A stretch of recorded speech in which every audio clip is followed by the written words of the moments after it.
What if I told you that Donald Trump once suggested buying Greenland, and almost everyone thought it was a joke?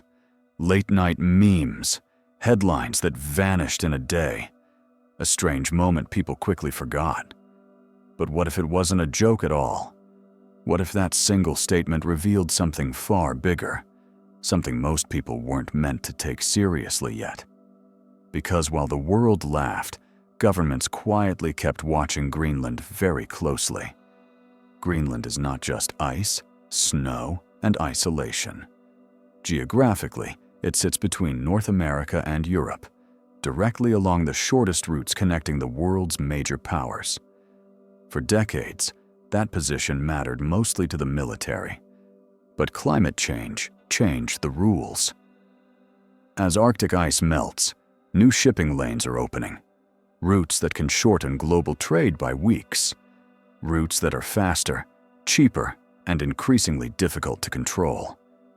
At the same time, Greenland holds something even more valuable: rare earth minerals.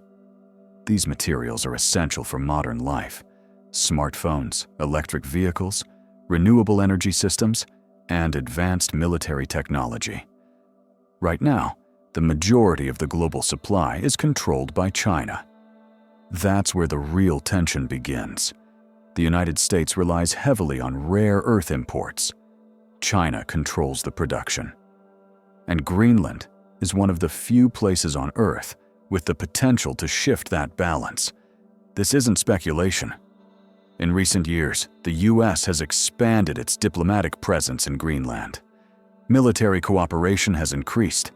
Investment discussions have quietly intensified.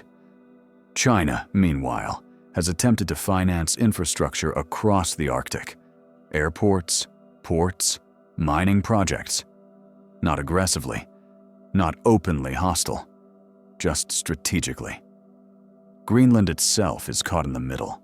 It is geographically part of North America, politically tied to Denmark, and increasingly pressured by global superpowers.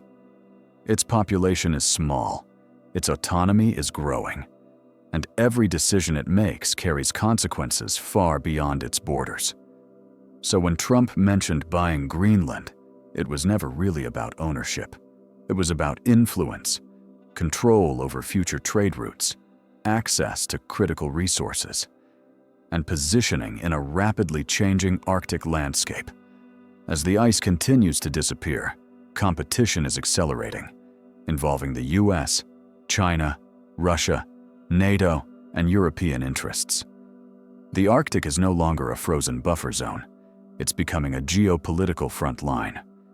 What happens next won't depend on one leader or one announcement. It will depend on who moves quietly, who invests early, and who understands what Greenland represents before the rest of the world fully wakes up.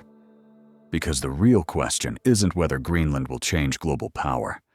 It's when.